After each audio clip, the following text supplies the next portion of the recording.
Good morning students. हम लोगों ने चैप्टर नंबर 9 के बहुत से लेक्चर 3 लेक्चर्स कंप्लीट कर लिए और तीनों लेक्चर में हमने क्या पढ़ा? Reproduction, types of reproduction, fertilization, types of fertilization, male and female reproductive system. Now अब इस चैप्टर में क्या बच रहा है? आप लोगों को जब हमने स्टार्टिंग फर्स्ट लेक्चर में बताया था रिप्रोडक्शन के 2 तरीके थे, सेक्सुअली और एसेक्सुअली। सेक्सुअल पार्ट हमने पूरा पढ़ लिया, अब हमारा बचता है एसेक्सुअल रिप्रोडक्शन का मीनिंग। जिससे पहले सेक्सुअल पार्ट से रिलेटेड 2 क्वेश्चन क्रिएट होते हैं जो टॉपिक्स आपके रहने, दैट इज द प्लेसेंटा और menstruation cycle. What do you mean by the placenta? Placenta क्या है? आपने कभी किसी छोटे बेबी को बर्थ लेने के 6 to 7 डेज के अंदर देखा है? उसकी नेवल देखी, नाभि, जिसको आप लोग कहते हो नाल, हिंदी में कहा जाता है ये इसकी नाल है, कहते हैं ना? ऐसे नहीं कहते इसकी नाल यहीं गड़ी है, वो नाल।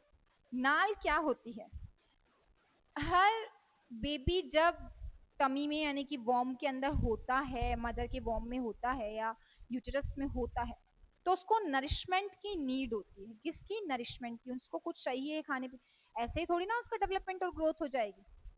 तो उसके ग्रोथ और डेवलपमेंट के लिए क्या होता है? उसके ग्रोथ और डेवलपमेंट के लिए फीमेल नेवल में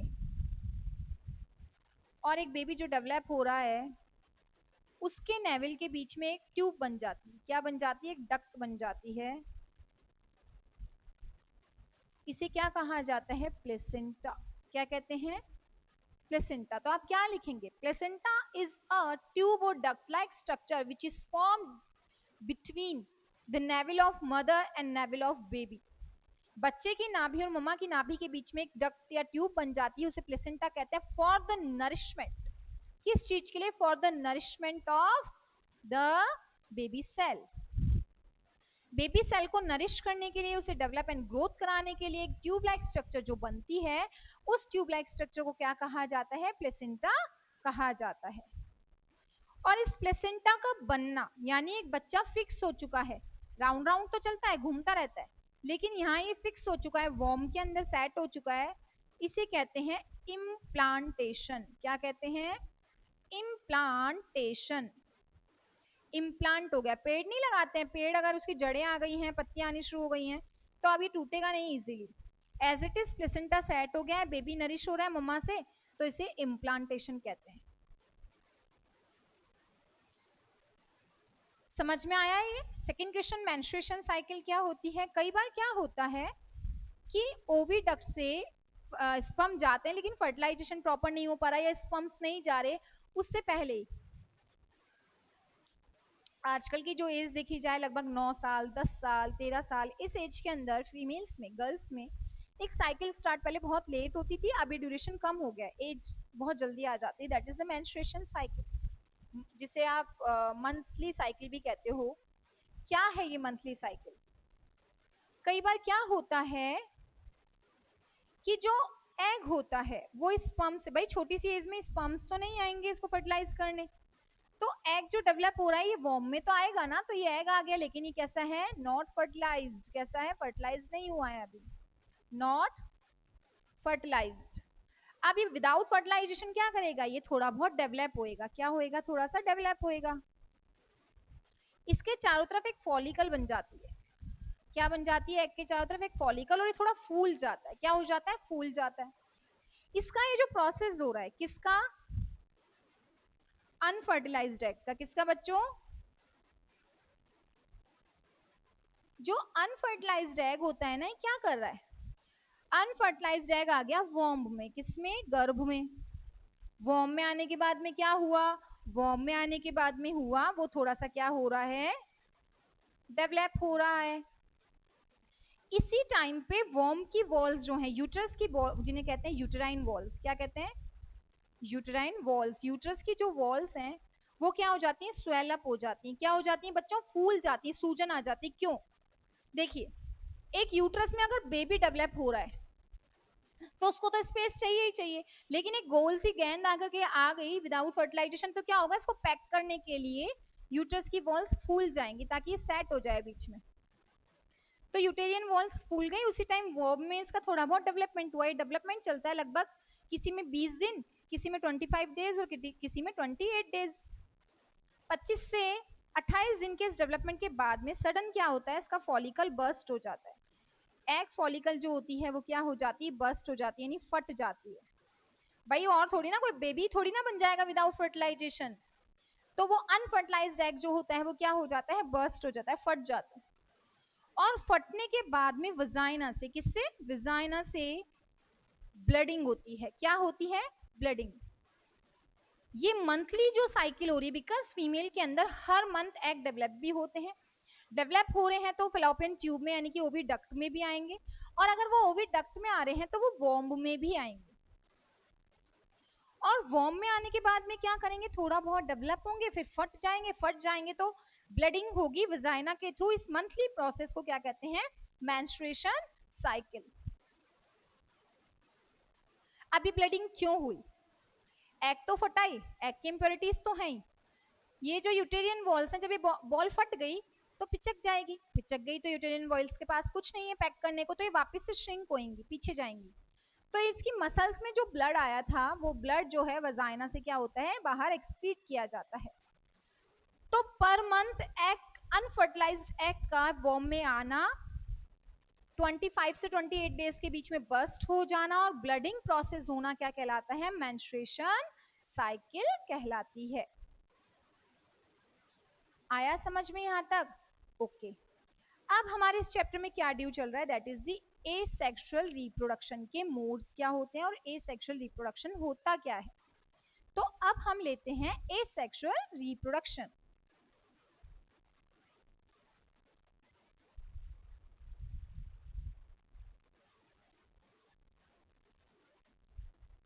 एसेक्सुअल, अपन ने सेक्सुअल में क्या पढ़ा था बताइए। सेक्सुअल रिप्रोडक्शन में हमने पढ़ा था कि मेल और फीमेल दोनों ही गैमेट्स का होना जरूरी है, यानी फर्टिलाइजेशन और फ्यूजन प्रोसेस जरूरी है, यही पढ़ा था। अब हम लोग क्या पढ़ेंगे, एसेक्सुअल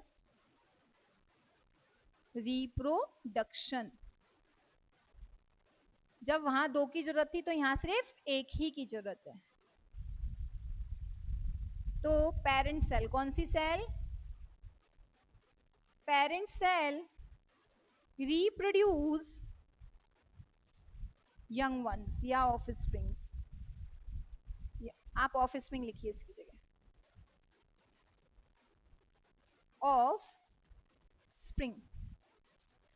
क्या हो रहा है, एसेक्सुअल रिप्रोडक्शन का मतलब है कि जो पेरेंट सेल है ये रिप्रोड्यूस कर रही है ऑफस्प्रिंग को, बट सिंगल पेरेंट सेल। कैसी, सिंगल। जहां मम्मी एंड पापा दोनों की नीड है किसी बेबी सेल को बनाने में, वो तो सेक्सुअली हो रहा है, बिकॉज दोनों सेक्स वर्ड आ रहे हैं। यहाँ एसेक्सुअल, कोई भी एक सेक्स।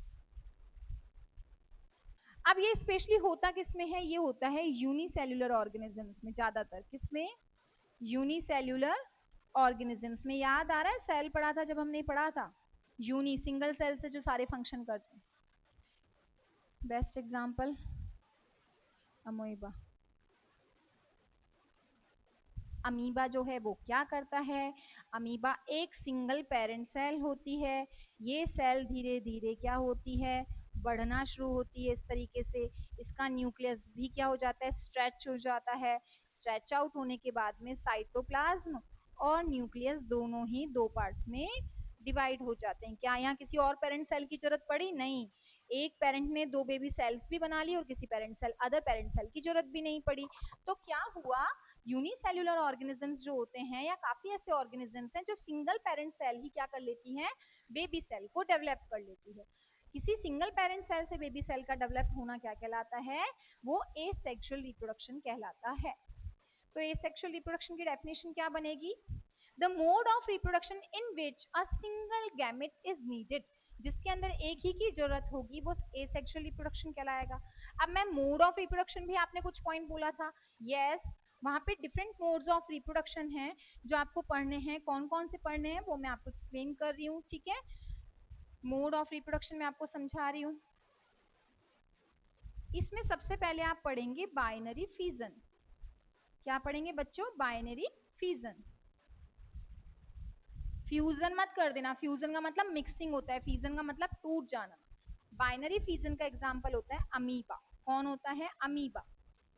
कितनी सेल होती है, सिंगल पेरेंट सेल। कितनी, सिंगल पेरेंट सेल प्रोड्यूस कितनी कर दे, 2 बेबी सेल, 2 बेबी सेल्स। अब इसकी डेफिनेशन ठीक से सुनिए। When a single parent cell fees or break to form 2 baby cells by यानी 2, when a single parent cell fees or break to form 2 baby cells or offsprings, that process known as binary fission. Best example amoeba. Second one is, second question जो आएगा इसमें वो है budding process. कौन सा है बच्चों, बडिंग। यहां वर्ड याद रखना है बर्ड।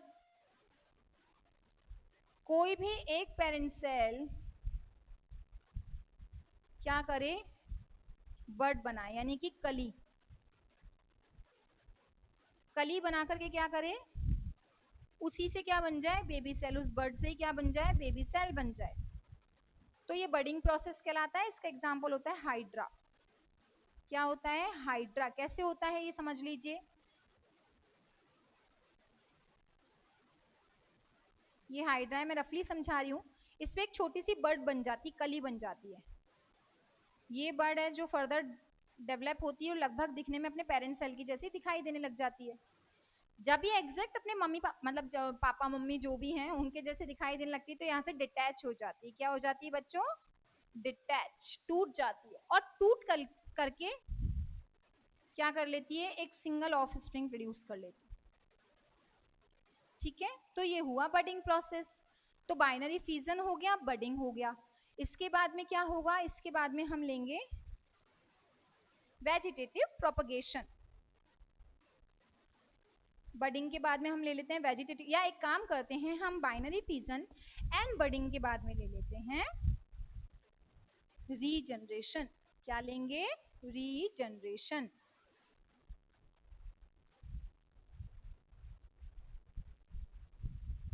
रीजनरेशन क्या होता है, आपने वॉल लिजर्ड देखी है ना, छिपकली की पूंछ कट जाती है तो क्या होता है, कुछ दिनों में वो वापस से आ जाती है। आपकी उंगली कट जाएगी तो वापस आ जाएगी क्या, नहीं ना। इट मीन्स हमें रीजनरेशन है, काफी जगहों पे हमें भी रीजनरेशन, कैसे बाल कटवाते हैं वापस आ जाते। टूट रहे हैं तो क्या गंजे हो गए क्या, आज बाल टूटे तो वहाँ बाल ही नहीं आएगा दोबारा। हाँ, एक कोई स्टेज है या कोई कमी है तो बात अलग है।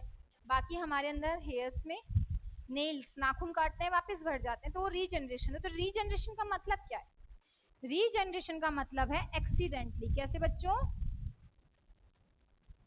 एक्सीडेंटली क्या हो जाना, कट हो जाना किसी भी ऑर्गन का, और सिर्फ उसी ऑर्गन का क्या हो जाना, वो ऑर्गन वापस से क्या हो जाए, रीजनरेट हो जाए। क्या हो जाए, रीजन। ऐसे थोड़ी ना छिपकली की पूंछ कट जाती तो कटी हुई पूंछ पे छिपकली वापस आ रही है, नहीं। छिपकली जो पूंछ काट चुकी है उस छिपकली पे पूंछ वापस आएगी, पूंछ पे छिपकली नहीं। तो एक्सीडेंटली अगर कोई ऑर्गन कट हो जाए तो उस ऑर्गन का वापस से रीजनरेट हो जाना, उस ऑर्गेनिज्म पे रीजनरेशन कहलाता है। बेस्ट एग्जांपल है लिजर्ड। ठीक है, फिर हम लेते हैं रीजनरेशन। लिजर्ड एक्सीडेंटली कट होकर के ऑर्गन जनरेट हुआ, that is the regeneration process. Regeneration के बाद में फोर्थ पॉइंट जो आता है वो है फ्रेगमेंटेशन।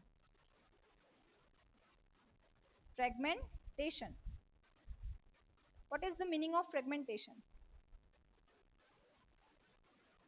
Parent cell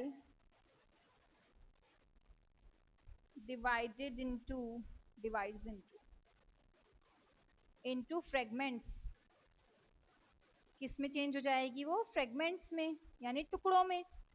और हर एक सिंगल फ्रेगमेंट जो होगा वो क्या बना लेगा, न्यू बेबी सेल।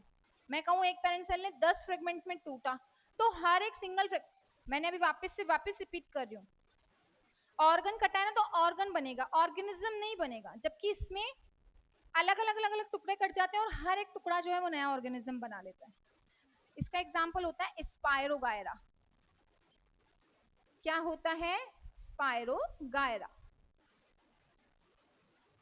समझ में आया फोर्थ मोड आपको। तो ये है इस सेक्सुअल रिप्रोडक्शन के ऑर्गेनिजम्स में होने वाले modes, binary fission, regeneration, fragmentation and budding. Binary fission का एग्जांपल अमीबा, बडिंग का प्रोसेस जो हो रहा था वो हाइड्रा, रीजनरेशन वॉल लिजर्ड, और फ्रेगमेंटेशन जो है ये किसमें होता है, स्पाइरोगायरा में। स्पाइरोगायरा ऐसी स्ट्रक्चर होती है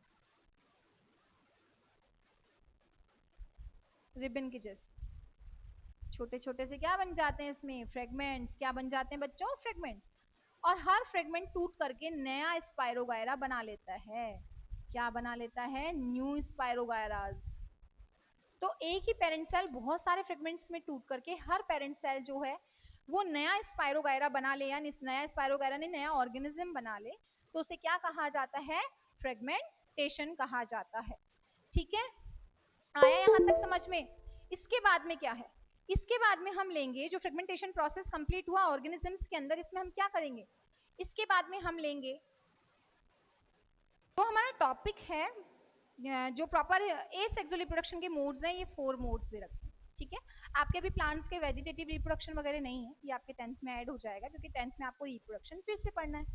अब हमारा जो लास्ट टॉपिक इस चैप्टर का बचता है रिप्रोडक्शन इन एनिमल्स का, वो है क्लोनिंग। कभी सुना है क्लोन्स के बारे में, डॉली शीप के बारे में कभी सुना है? डॉली शीप थी, एक भेड़ थी जिसका क्लोन बनाया गया था।